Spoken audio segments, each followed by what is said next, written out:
Assalamualaikum warahmatullahi wabarakatuh. Bab 1. Pendahuluan. Latar belakang. Toilet sekolah merupakan salah satu sarana penting yang mendukung kesehatan, kebersihan, dan kenyamanan peserta didik selama berada di lingkungan sekolah. Masalah fasilitas sekolah dengan kondisi sekolah yang ada di SD Negeri 2 Munjul adalah jumlah toilet yang tidak cukup hingga fasilitas yang kurang lengkap dan pemanfaatan toilet siswa masih belum optimal. Di SD Negeri 2 Munjul, jumlah siswa yang cukup banyak belum sepenuhnya diimbangi dengan ketersediaan toilet yang memadai.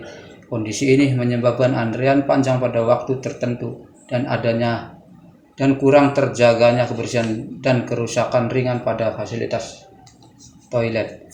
Oleh karena itu, diperlukan upaya peningkatan pengelolaan sarana toilet melalui kegiatan pembersihan rutin, pemeriksaan kondisi secara berkala, dan pembinaan sosialisasi pembiasaan perilaku hidup bersih dan sehat, serta pemeliharaan fasilitas toilet.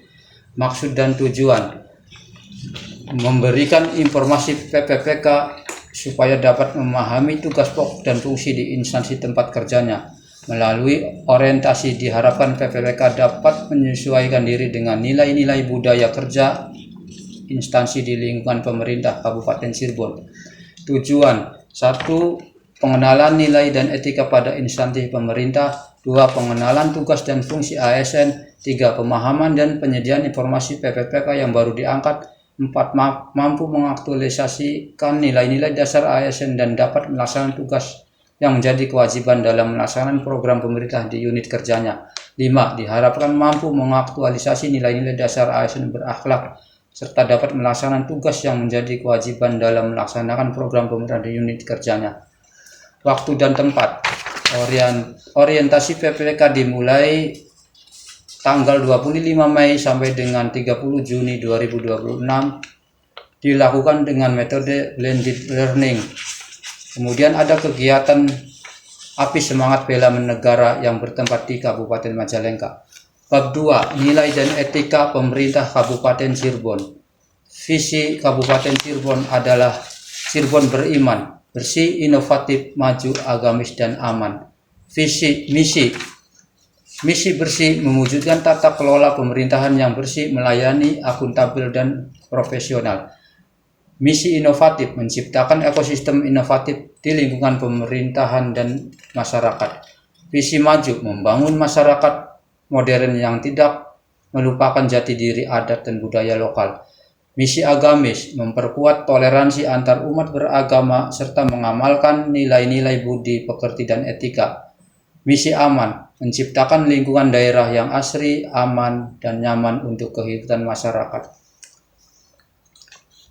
Susunan organisasi pemerintah Kabupaten Cirebon. Pertama, Bupati dan Wakil Bupati. Menyamping ke kiri garis koordinasi DPRD, ke bawah sekretaris daerah atau sekretariat daerah.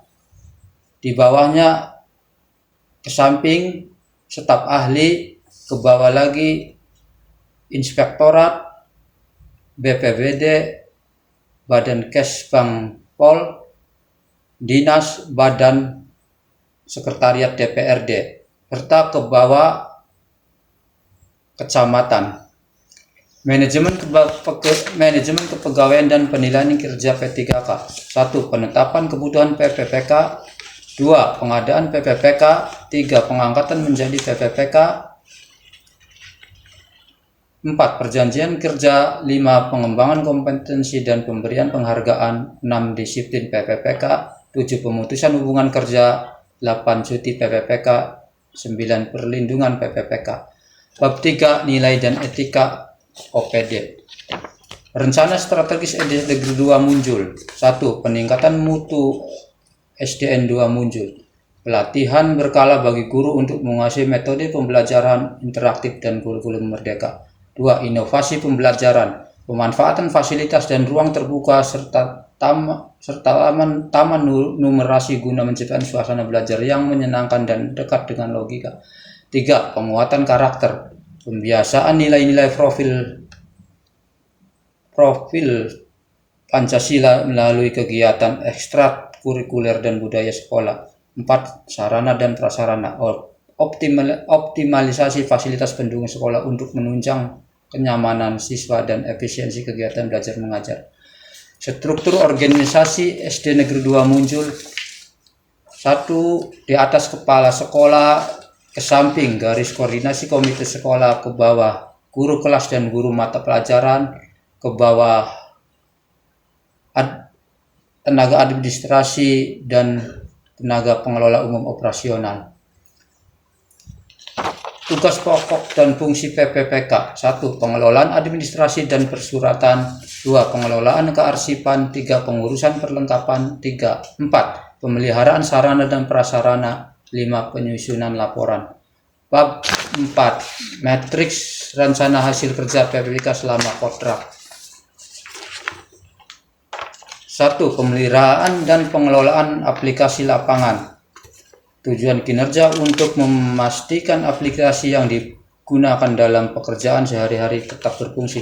Indikator pencapaian terpeliharanya aplikasi lapangan untuk mengantisipasi agar pekerjaan dapat berjalan dengan lancar dan optimal. Waktu perolehan bulan Agustus 2025. 2. Pemeriksaan kelengkapan alat. Tujuan kinerja agar alat dan bahan yang digunakan selalu tersedia dan siap digunakan. Indikator pencapaian jumlah pemeriksaan kelengkapan alat dan bahan layanan. Waktu perolehan bulan September 2025. 3. Kegiatan penyusunan kembali peralatan. Tujuan kinerja memastikan alat-alat langsung siap digunakan. Indikator pencapaian jumlah kegiatan penyusunan kembali peralatan dan tempat layanan setelah dipergunakan. Waktu perolehan bulan Oktober 2025. 4. Merekap laporan pelaksanaan tugas. Tujuan kinerja menjaga dan mendata laporan agar terjaga dan tersusun. Indikator pencapaian jumlah laporan hasil pelaksanaan tugas sesuai dengan prosedur yang berlaku. Waktu perolehan November 2025. 5. Kegiatan melaksanakan tugas dari pimpinan. Tujuan kinerja untuk membantu menyelesaikan pekerjaan dan tugas tambahan yang diberikan pimpinan. Indikator pencapaian melaksanakan fungsi lain yang diberikan oleh pimpinan yang berkaitan dengan tugas dan fungsi. Waktu perolehan Januari 2026. 6. Kegiatan inovasi di tahun berikutnya yang akan datang melaksanakan tugas pimpinan. Tujuan kinerja untuk membantu menyelesaikan pekerjaan atau tugas tambahan yang diberikan pimpinan. Indikator pencapaian melaksanakan fungsi lain yang diberikan oleh pimpinan yang berkaitan dengan tugas dan fungsi. Waktu perolehan bulan Februari 2026.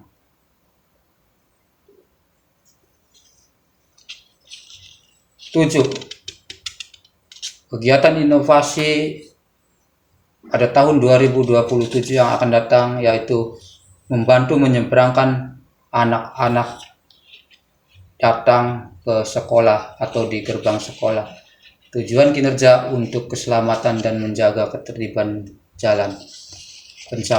Indikator pencapaian keberhasilan penyeberangan siswa di gerbang sekolah meliputi aspek keselamatan jalan, kepatuhan pengendara, dan kondusivitas lalu lintas. Ini perolehan waktunya akan dilaksanakan Januari 2027. 8.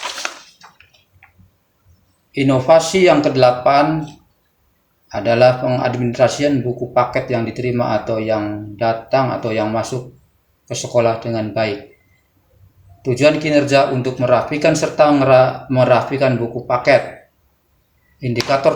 Indikator pencapaian pencatatan buku paket yang baru meliputi buku paket dan barang yang datang.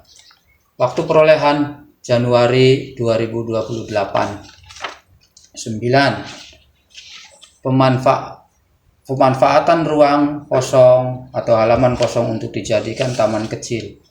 Tujuan kinerja: terbentuknya lingkungan sekolah yang hijau, indikator pencapaian peningkatan kebersihan di sekolah dan lingkungan hijau. Waktu perolehan Januari 2029. Yang ke-10, inovasi, yaitu pemanfaatan atau memfungsikan musola sekolah. Tujuan dari kinerja: menghidupkan dan memanfaatkan tempat ibadah di sekolah. Indikator pencapaian pemanfaatan tempat ibadah dari tingkat pemeliharaan sarana dan prasarana. Waktu perolehan akan dilaksanakan pada Januari 2030. Bab 5, penutup. Kesimpulan: berdasarkan orientasi PPPK yang telah dilaksanakan, maka dapat diambil kesimpulan sebagai berikut. 1. Memberikan kesempatan kepada ASN PPPK untuk melakukan pengenalan terhadap tugas pokok dan fungsi sesuai dengan rekrutmen. 2. Masa orientasi akan memberikan pemahaman dan pengenalan bagi para ASN PPPK pada tugas dan fungsi serta visi misi. 3. Sebagai ASN PPPK di lingkungan pemerintah Kabupaten Cirebon, perlu diberikan pendampingan agar dapat menyesuaikan diri dengan nilai-nilai dan budaya kerja pemerintah Provinsi Jawa Barat. Saran: 1. Dapat meningkatkan kinerja ASN PPPK. 2. Dapat meningkatkan pengetahuan dan wawasan tentang nilai-nilai dan etika dalam pemerintahan Kabupaten Cirebon. 3. Mampu mengaktualisasikan di dalam kehidupan sehari-hari dan di tempat tugas. Terima kasih. Wassalamualaikum warahmatullahi wabarakatuh. Berikut video rencana aksi perubahan saya.